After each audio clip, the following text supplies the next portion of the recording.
에베소서 4장의 말씀을 갖고 영원한 것을 향한 탐심, 부흥, 영원한 것을 향한 탐심, 부흥 이런 제목으로 함께 하나님 말씀을 나누도록 하겠습니다.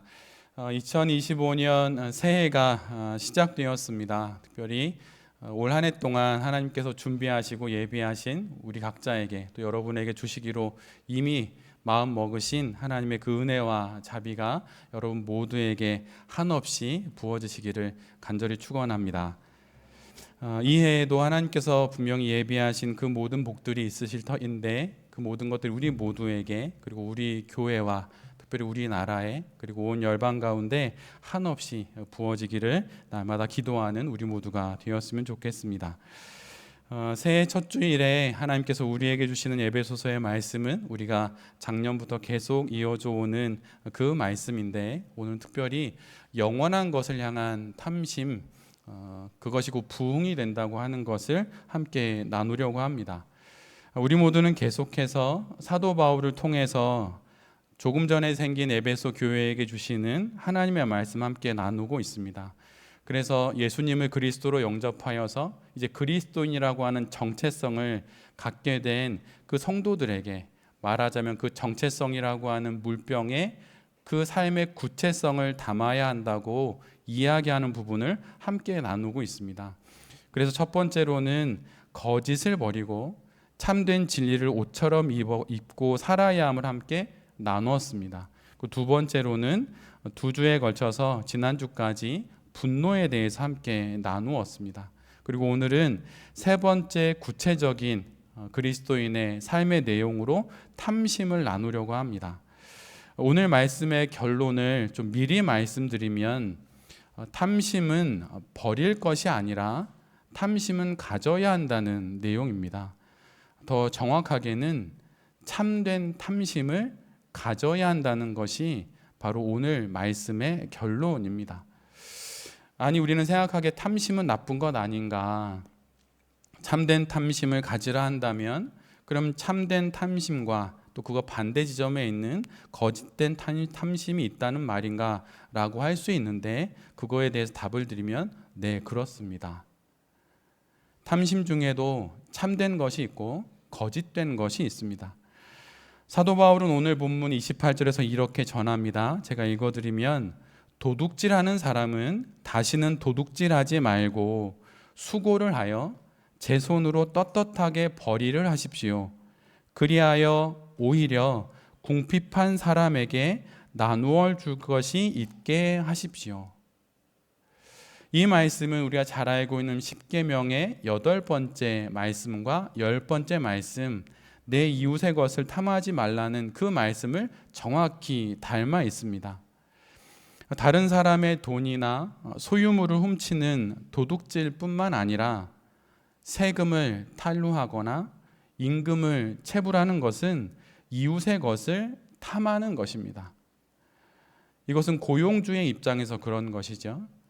반면에 피고용인의 입장에서는 일을 제대로 하지 않는 것, 근무 시간을 준수하지 않는 것, 이것 등도 모두 성경이 말하는 이웃의 것을 탐하는 것이고 도둑질하는 것입니다. 이것을 하지 않아야 하는 것이죠. 마땅히 당연히 하지 않아야 하는 도둑질이고 버려야 할 탐심입니다. 그런데 오늘 본문을 자세히 보면 사도 바울은 에베소 교인들에게 도둑질을 하지 말라는 금지의 말씀으로 말씀을 끝맺지 않습니다. 하지 않는 것, 부정하는 것으로 끝나지 않고 더 나아갈 것을, 거기에 멈추지 않고 더 나아갈 것을 성도들에게 요구합니다.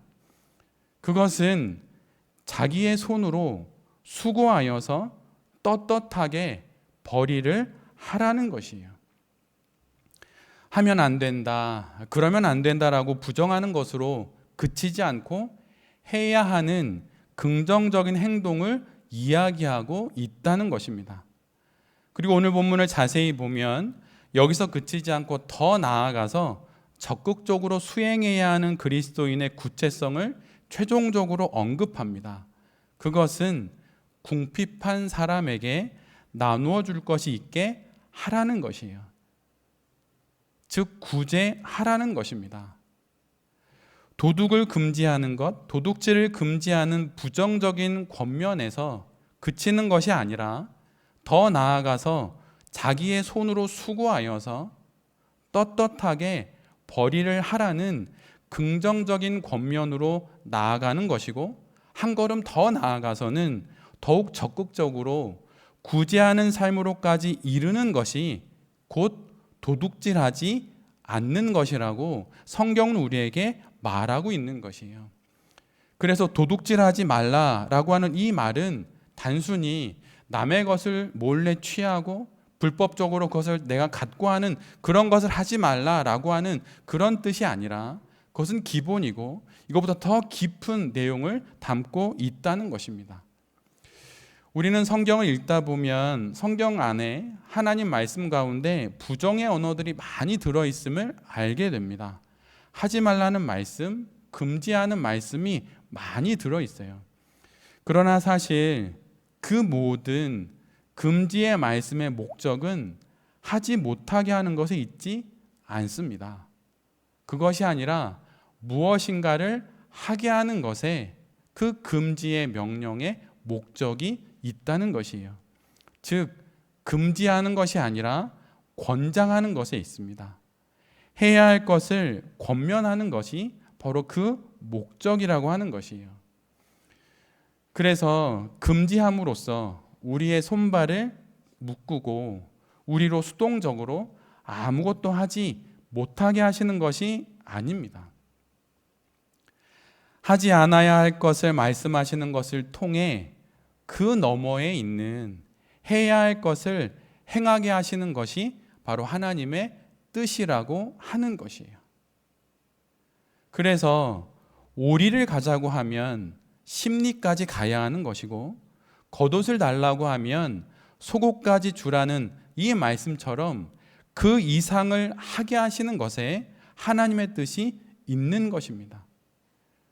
금지의 율법을 넘어서 참된 것을 추구하게 하시는 것이 하나님의 뜻이라는 것이에요. 여러분, 그렇다면 살인하지 말라는 말씀의 뜻은 무엇입니까? 사람을 죽이지 않고 생명을 함부로 대하지 않는 것, 그것인가요? 그것이 아니라 생명을 살리는 일을 하라는 말씀이에요. 거짓 증언하지 말라는 말씀의 뜻은 무엇입니까? 그것은 거짓말을 안 하면 된다, 그것이 아니라 참된 말을 하라는 것입니다. 하나님의 금지의 말씀은 하나님의 권면의 말씀을 듣기 위한 1단계에 지나지 않는 것이에요. 하나님의 뜻은 우리를 옴짝달싹 못하게 금을 그어 놓고 넘어가지 못하게 하시는 것이 아니라 마땅히 가야 할 길을 따라 걷게 하시는데 하나님의 뜻이 있습니다. 율법이 금지된 명령이라면 예수님은 그 금지를 넘어서 해야 할 일을, 살아야 할 삶을 적극적으로 추구하도록 우리를 인도하시는 것이에요. 그래서 오늘 본문은 도둑질하지 말라라고 하는 이 말씀은 윤리적인 내용을 넘어서는 것입니다. 우리가 갖고 있는 신앙은 결코 비윤리적이지 않습니다. 비상식적이지 않습니다. 말하자면 초윤리적이고 초상식적입니다. 그래서 오늘 본문은 윤리적인 내용으로 도둑질하지 말아라 이런 내용이 아니라 적극적으로 수고하여서 벌이를 하고 나아가서는 궁핍한 사람을 도울 수 있는 구제를 해야 한다는 말씀이신 거예요. 도둑질하지 말라 이게 아닙니다. 그것은 기초이고 수고하여 벌이를 하라는 것입니다. 그리고 이것은 기본이고 구제하는 삶을 살라는 것이에요. 새해 우리 모두는 열심히 일해야 합니다. 돈을 벌어야 합니다. 수고의 땀을 흘리고 우리가 열심히 이 땅의 삶을 개척하고 살아야 하는 것이죠. 그런데 우리가 도둑질하지 않고 있음의 증거가 되는 것이 바로 우리가 수고의 땀을 흘리는 것입니다. 수고의 땀을 흘려 버는 것을 넘어 구제하는 삶을 살아가고 있다는 것이 바로 내가 남의 것을 탐하고 있지 않다는 증거가 되는 것이에요. 여러분 열심히 수고의 땀을 흘리십니까? 여러분 그러면 여러분은 오늘 이 말씀이 우리에게 주시는 도둑질하지 말아야 한다는 그 말씀을 구체적인 삶의 내용으로 구현하고 있는 것이에요. 여러분 혹시 구제하고 계십니까? 그럼 여러분 그 구제함이 여러분이 돈의 종이 되지 않고 돈을 내 인생의 수단과 도구 삼아서 거룩의 인생을 살아가고 있음의 증거가 되는 것입니다. 오늘 본문은 우리가 알아볼 참된 탐심과 버려야 할 탐심의 기준을 정확히 말해주고 있습니다. 그것이 바로 내가 구제하고 있다는 것이고 내가 수고의 땀을 흘리고 있다는 것이에요. 저는 가끔 책을 읽을 때 책이 잘 읽히지 않으면 책을 맨 뒤부터 거꾸로 책을 읽습니다. 그러니까 맨 마지막 챕터부터 역순으로 책을 읽어 나가요. 그러면 좋은 점이 하나 있습니다. 그것은 저자의 그 핵심, 저자가 이 책을 쓰게 된 그 의도를 알고 책을 읽기 때문에 핵심을 놓치지 않습니다. 1장부터 한 장씩 순서대로 읽어 나가면 저자의 의도를 추측하다가 이런 길로 저런 길로 왔다 갔다 하게 되는데 뒤에서부터 읽으면 핵심을 따라 마치 맥을 잡고 읽게 되어서 책이 더 짧은 시간에 읽혀지고 더 잘 읽혀지는 것을 보게 됩니다. 그런데 오늘 28절이 바로 그러한 것이에요. 지금 내가 갖는 탐심이 분명 있을 것입니다. 어떤 뜻을 구하고 내 안에 필요한 무엇인가를 구하는, 말하자면 무엇인가를 구하는 탐심이 있을 수 있을 것이에요. 그런데 그 탐심이 참된 것인지 아닌 것인지 구분하는 두 기준이 오늘 본문에서 순서대로 제시되고 있어요. 지금 구제하고 있다면, 궁핍한 사람에게 나누어주는 삶을 살고 있다면 그러한 삶 가운데 품고 있는 탐심은 참된 탐심일 가능성이 많습니다. 이것은 레위기 19장에 나와 있는 것처럼 추수 때 밭의 모퉁이의 것을 거두지 않고 떨어진 이삭을 줍지 않으므로 고아와 나그네와 미망인이 이를 취하게 하는 것과 같은 것이에요. 구제하는 마음으로 사는 이가 갖는 조금 더 나은 형편을 바라는 마음은 그것은 참된 탐심일 수 있습니다. 그리고 두 번째로 수고의 땀을 흘리며 돈벌이를 하고 있다면 이것이 지금 내가 품고 있는 탐심이 참된 것임을 말해줍니다. 여러분 수고를 한다는 것은 무엇인가요? 그것은 과정을 지난다는 것이고 시간의 소요를 받아들인다는 것이에요. 일확천금을 바라지 않고 봄에 씨를 뿌려서 여름에 뙤약볕 아래의 수고로움을 통해 가을에 감사의 주수를 거둔다는 것입니다. 여러분 도둑질이 무엇입니까? 그것은 시간이 생략된 돈을 벌겠다는 것이에요.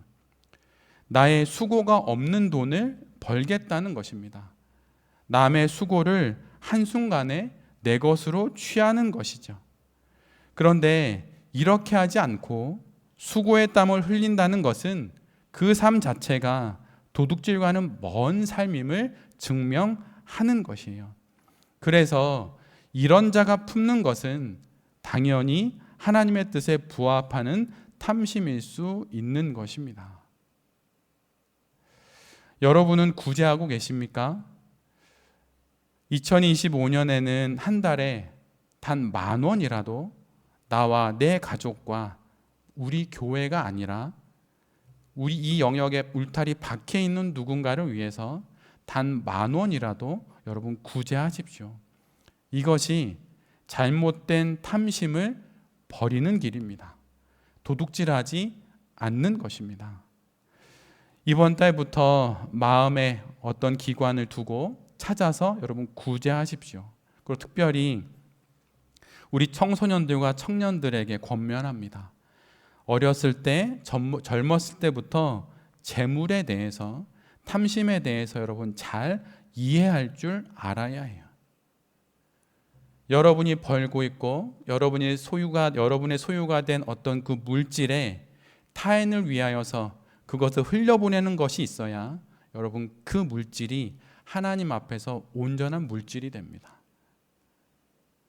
용돈을 받아서 다 나를 위해서만 쓰고 내가 아르바이트를 해서 벌어서 갖게 된 돈을 다 나를 위해서만 쓰고 교회에 헌금만 하고 이것으로 되지 않아요. 교회 밖에 궁핍한 이들을 위해서 여러분 구제하십시오.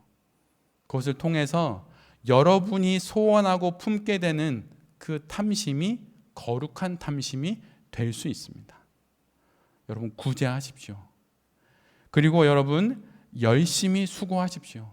땀 흘려서 돈벌이를 하십시오. 그 시간을 통하여서 구제하는 것을 통해 수고의 땀을 흘리는 돈벌이를 통해 2중 3중으로 검증된 마음을 통해 품게 되는 그 탐심은 거룩한 탐심일 수 있는 것이에요. 간혹 성도님들을 만나면 내가 이런 탐심을 품어도 되는지 안 되는지를 물어보실 때가 있어요. 근데 대부분은 품어도 되는 탐심일 경우가 훨씬 많습니다. 그렇게 목회자를 찾아와서 물어보신다는 건 이미 거룩한 탐심일 경우가 많아요. 오히려 잘못된 탐심이면 목회자에게 와서 묻지 않습니다. 그냥 본인이 그 일을 해요. 그런데 제가 알고 있는 우리 돌베개 교회 성도님들은 탐심을 품어야 할 분들이 더 많아요. 너무 탐심이 없어요. 거룩한 탐심이 없어요. 너무 조심해요. 너무 조심해. 그래서 옴짝달싹하지 못하고 그냥 근근히 사는 것이에요. 여러분 하나님이 우리를 근근히 살게 하시는 것이 하나님의 뜻일까요? 여러분 결코 그렇지 않아요. 그럼 반대로 막 허랑방탕하게 돈 벌고 막 살게 하는 것도 하나님의 뜻일까요? 그것도 아니에요. 그것이 아니라 합당하고 거룩한 탐심을 품으라는 것입니다. 탐심을 버리는 것은 1단계고 거룩한 탐심을 품으라는 것이에요. 우리 청소년들과 청년들에게 말합니다. 여러분 공부 열심히 하면 좋습니까? 여러분 좋습니다. 이득이 엄청 많아요. 좋은 직업을 가질 수도 있고 좋은 직업을 가지면 돈벌이도 쉽습니다. 근데 내가 공부에 욕심을 내는 게 탐심이라고 여기고 공부를 안 해. 여러분 그거는 거짓말이에요. 근데 여러분 제가 그냥 하는 말이 아니라 제가 중고등학교 때 그런 마음을 품는 학생들이 있었고 저도 그랬어요. 내가 이 친구를 이겨야 되는 마음을 품는 게 잘못된 거 아닐까? 뭐 이런 거죠. 물론 그 친구를 깎아내리고 뭐 이런 건 나쁜 거지만 여러분 거룩한 탐심은 품어야 하는 것이에요. 근데 우리 돌베개 교회 성도님들은 거룩한 탐심이 너무 없어요. 여러분 거룩한 탐심 품으셔야 합니다. 욕심을 내야 해요. 거룩한 것에. 그러면 내가 품고 있는 탐심이 거룩한 것인지 아닌지 증거가 무엇입니까? 구제하는 걸 보여주셔야 되는 거예요. 그리고 내가 하고 있는 이 돈벌이를 위해서 내가 수고의 땀을 흘리는 것을 보여주셔야 하는 것이에요. 그래서 다른 사람들은 8시에 출근이지만 7시에 출근하고 다른 사람들은 7시에 일하지만 나는 내 사업의 주인이니까 6시부터 일어나서 사업을 준비하고 우리 공부하는 학생들은 게으르지 않고 성실하게 공부하는 것 그것이 바로 내가 거룩한 탐심을 품고 있다는 증거가 되는 것입니다. 올 한 해 우리 모두가 이런 거룩한 탐심을 품을 수 있게 되기를 그래서 이 해가 끝나는 그때에 우리가 꿈꿔보지 못했던 그러한 거룩한 인생을 살아가는 우리 모두가 될 수 있기를 간절히 바랍니다. 그렇다면 우리는 또 한 가지 생각해 볼 게 있는데 왜 도둑질을 하게 되는 것일까요? 왜 이웃의 것을 탐하게 되는 것입니까? 그 이유가 무엇일까요? 여러 가지가 있겠지만 근원적으로는 불만족을 느끼기 때문입니다. 부족함을 느끼기 때문이에요. 나를 부족하게 하는 그것을 소유함으로 더 만족스러운 삶을 살아갈 수 있다고 판단했기 때문에 우리는 도둑질을 하게 되는 것입니다. 그런데 여기서 조금 더 근원적으로 들어가 봐야 할 것이 있어요. 그러면 부족을 느끼고 불만족을 갖는 것이 나쁜 것입니까? 이것은 신앙적이지 않고 경건치 못한 것일까요? 나는 가난과 결혼했다고 말했던 그 경건한 사람과 같지 못해서 우리가 나쁜 것을 품게 된 것일까요? 그러나 이에 대한 성경의 대답을 여러분에게 말씀드리면 그렇지 않다는 것이에요. 경건치 않은 것이 아닙니다. 나쁜 것이 아닙니다. 이미 지난 2번의 시간에 걸쳐서 함께 나눴던 것처럼 분노라는 주제에서 말씀드린 것처럼 그 결론처럼 오늘 우리가 부족을 느끼고 불만족을 느끼는 것 자체는 결코 나쁜 것도 아니고 좋은 것도 아닙니다. 이건 역시 우리의 영혼에 들어온 시그널과 사인일 뿐인 것이에요. 뭔가 신호가 들어온 것입니다. 부족과 불만족을 느끼는 것 자체가 문제가 아니에요. 핵심은 지금 내가 무엇에 대해서 결핍을 느끼고 있느냐 하는 것입니다. 앞에서 잠깐 말씀드린 것처럼 학업 성적이 많이 부족한 학생이 성적에 대해서 부족함도 못 느끼고 자신의 불성실함으로 인해서 일어나는 여러 일들과 상황에 대해서 불만족을 갖고 있지 않다면 여러분 이것은 잘못된 것입니다. 사업하는 이가 영업이익이 줄어드는 것을 아무렇지도 않게 여기는 것은 여러분 잘못된 것이에요. 직장인이 돈을 벌어도 통장에 쌓이는 것이 없어서 미래가 불안하고 미래를 도모할 수 없음에도 아무렇지도 않다고 말하는 것은 여러분 잘못된 것입니다. 불만과 부족, 결핍을 느끼는 것이 문제가 아니라 무엇에 대해 이런 마음을 갖게 되었는가 하는 것이 우리가 주목해야 하는 것이에요. 마땅한 것에 대한 결핍은 가져야 하는 마음이고 마땅치 않은 것에 대한 결핍은 버려야 하는 마음인 것입니다. 그래서 정당한 필요와 부당한 욕망을 분별할 줄 알아야 하는 것이에요. 성경에 기록된 가장 큰 마땅치 않은 결핍의 예는 무엇입니까? 달리 말하면 부당한 욕망, 잘못된 탐심의 예는 무엇일까요? 그것은 창세기에 기록된 아담과 하와의 결핍입니다. 아담과 하와는 가장 완벽한 에덴 동산이라는 환경 속에서 살았지만 만족하지 않았습니다. 그곳에서 아담과 하와는 지금 우리가 걱정하고 있는 그의 의식주 모두가 1, 2년이 아니라 영원히 해결됐습니다.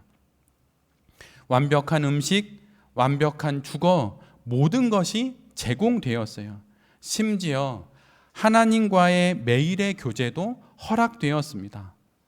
그러나 얼마 안 지나서 그들은 불만족을 느꼈고 결핍을 느꼈습니다. 어쩌면 이것이 아담과 하와가 가진 유일한 결핍일지도 몰라요. 그것은 바로 자신들이 하나님이 되지 못했다는 것입니다. 사실 이 결핍을 자세히 들여다보면 이 결핍은 하나님께서 자신들에게 현재와 미래의 행복을 위한 필요한 모든 것을 공급해 주지 않았을 수도 있다라는 생각을 갖게 되었다는 것이에요.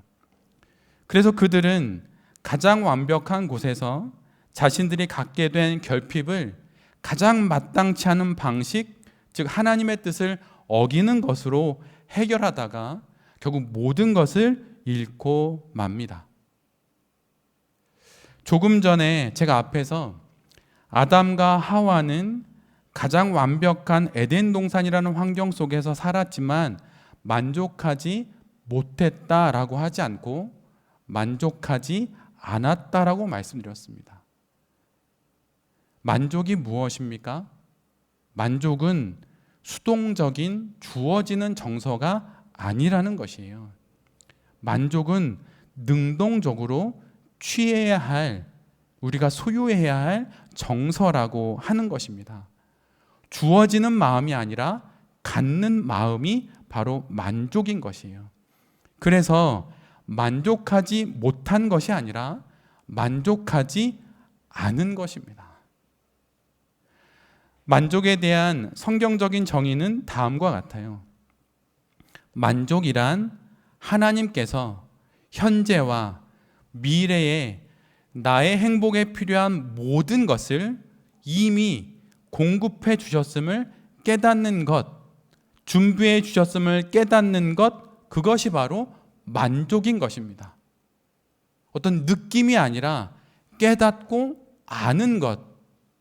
하나님께서 이미 오래전에 내게 필요한 지금의 필요와 장차 필요할 미래의 필요까지도 이미 다 공급해 주시고 있다는 것을 깨닫고 아는 것이 바로 만족이라고 하는 것입니다.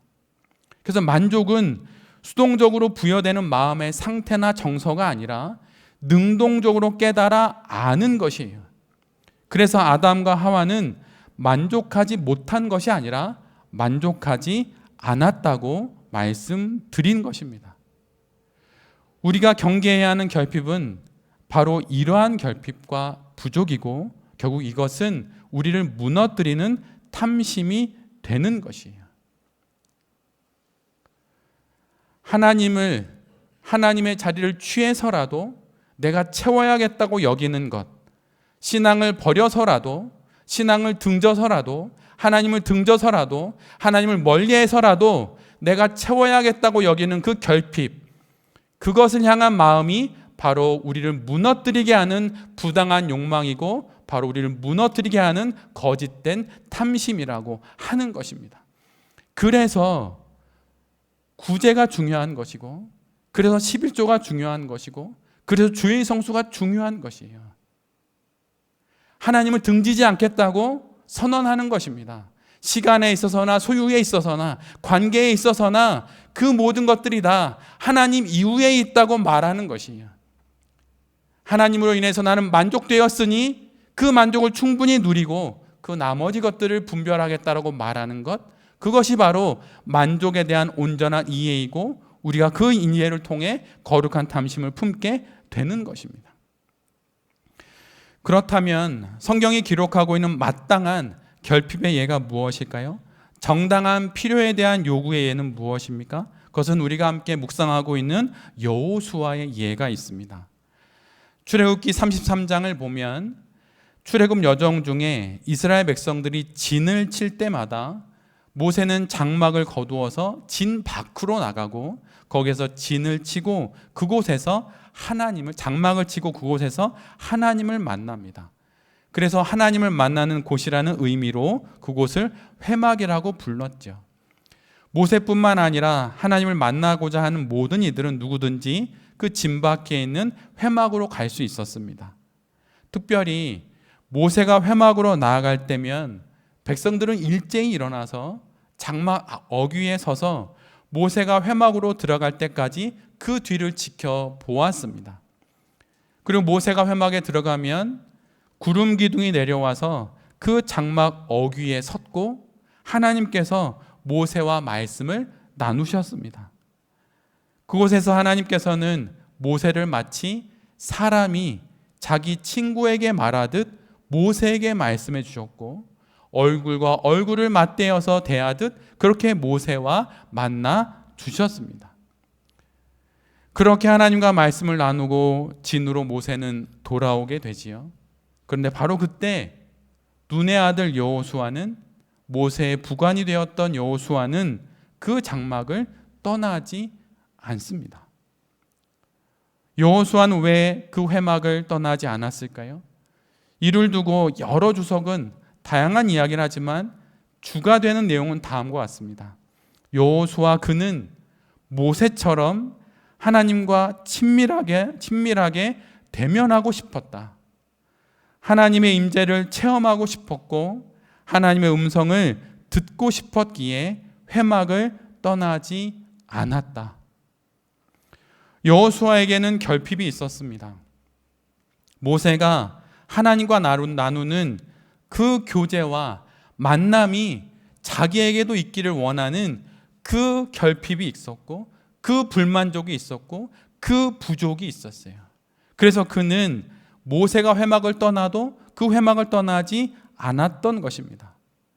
오늘 설교의 제목처럼 영원한 것을 향한 탐심이 여호수아에게는 있었던 것이에요. 이는 정당한 탐심이며 권장해야 할 탐심이며 하나님께서 흠모하시는 탐심인 것이에요. 그리고 여호수아는 이 거룩한 탐심, 이 탐심을 합당한 방식으로 구하게 됩니다. 바로 하나님 앞에 나아가는 것으로 이 거룩한 탐심을 채울 하나님의 은혜를 구했던 것이에요. 아담과 하와는 탐심을 채우기 위해 하나님을 등졌지만 여호수아는 하나님 앞으로 나아갔습니다. 우리가 품는 어떤 탐심이 참된 것인지 아닌지 분별하는 명확한 또 하나의 기준이 있습니다. 그것은 그 탐심이 우리를 하나님께로 나아가게 하는지 아니면 하나님으로부터 멀어지게 하는지 바로 이것입니다. 사실 이것은 그리스도인의 모든 선택의 가장 명확한 기준입니다. 내가 어떤 선택을 했을 때 그것이 하나님을 더욱 사랑하게 하는 결론을 가져온다면 그것은 하나님의 뜻에 부합하는 참된 마음이고 참된 선택입니다. 그러나 에덴 동산의 아담과 하와처럼 하나님 사랑이 아닌 다른 것을 사랑하게 한다면 그것은 잘못된 탐심인 것이에요. 아담에게도 하와에게도 그리고 여호수아에게도 결핍이 있었습니다. 부족이 있었고 불만족이 있었어요. 그 완벽한 환경인 에덴 동산에서도 결핍이 있었습니다. 그래서 결핍이 있는 건 부족과 불만족을 느끼는 건 여러분 당연한 것이에요. 그것을 두고 죄책감을 가질 필요가 없습니다. 그런데 그 내용이 중요하고 그 해결의 방식과 그것으로 인해 도달하게 된 그 결론이 모두 다 다른 것이 중요한 것입니다. 아담과 하와의 결핍은 결국 그들을 죄로 인도하였고 여호수아의 결핍은 그를 모세의 뒤를 잇는 이스라엘의 영적 지도자로 이끌게 되었습니다. 그를 하나님께로 인도하게 된 것이에요. 이를 통해 우리가 알게 되는 것이 있습니다. 결핍과 부족, 불만족, 이를 채우기 위한 탐심이 문제가 아니라 내가 지금 무엇에 대해서 결핍하고 있고 내가 어떤 방식으로 그 결핍을 채우려고 하고 있는지, 그리고 채워진 그 결핍, 그 만족이 결국은 나를 하나님께로 가까이 인도하는지, 그래서 여호수아처럼 영원한 것을 향한 탐심을 품음으로 말미암아 그의 영혼이 부흥하게 되었는지 아니면 그의 영혼이 침체하게 되었는지 바로 그것에 따라 우리가 품고 있는 탐심이 달라진다고 하는 것입니다. 여러분이 잘 알다시피 저는 지난 주간에 기도원에 다녀왔습니다. 기도원에서 뜻하지 않은 만남도 있었고 또 기도원에서 나름 하나님과의 대화 가운데 제가 경험했던 것도 있습니다. 추후에 나눌 수 있는 그 맥락이 되면 그때 나누도록 하겠습니다. 그런데 제가 기도 가운데 품게 되었던 것이 사실 오늘 설교의 내용이기도 해요. 여러분이 저에게 적어주신 기도 제목을 읽으면서 믿고 살기로 결정한 그 인생 가운데 먹고 사는 삶의 공고함이 너무나도 많은 것을 보면서 하나님 어찌하여서 우리 돌베 교회 지체들은 이렇게 믿고 살기로 결정했는데 먹고 사는 삶이 이렇게 공고합니까? 라고 하나님께 참 많이 기도를 했습니다. 경제적으로도 어렵고 육체적으로도 질병이 있는 가족들이 있고 또 정서적으로 또 마음이 아파서 제대로 활동하지 않는 가족들도 있고 또 관계가 어려운 것도 있고 또 내 스스로가 그런 경우도 있고, 근데 그럴 때는 아무것도 하지 않고 그저 욕심과 모든 마음을 내려놓고 하나님 앞에 가만히 있는 것이 여러분 거룩한 것이 아닙니다. 거룩한 것을 향해 여러분 욕심을 낼 줄 알아야 하는 것이에요. 여러분 돈이 부족하시면 여러분 기도해야 합니다.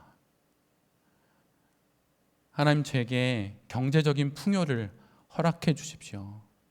그때 하나님 물으시는 거예요. 내가 너에게 경제적인 풍요를 허락했을 때 그것이 너를 실족해 하는 것이 되지 않을 증거가 나에게 사실은 없다. 겁이 난다. 그때 우리가 누군가를 구제하고 있다면 여러분 그것이 우리가 무너지지 않게 하는 기둥이 됩니다. 그리고 일확천금 노리지 않고 이른 아침 일어나 밤늦게까지 수고의 땀을 흘리는 것이 우리가 실족하게 되지 않는 우리를 지켜주는 기둥이 되는 것이에요. 여러분이 잘 알다시피 저는 사업가들을 향해서 일주일에 한 번씩 설교를 합니다. 근데 아주 아이러니한 것은 별로 신실하지 않은 분은 탐심이 엄청 많습니다. 정말 그래요. 근데 여러분 신실한 분은 탐심이 없어요. 욕심이 없어요. 저를 두고도 하는 이야기이기도 합니다. 근데 여러분 저 하나님한테 많이 혼났어요. 네.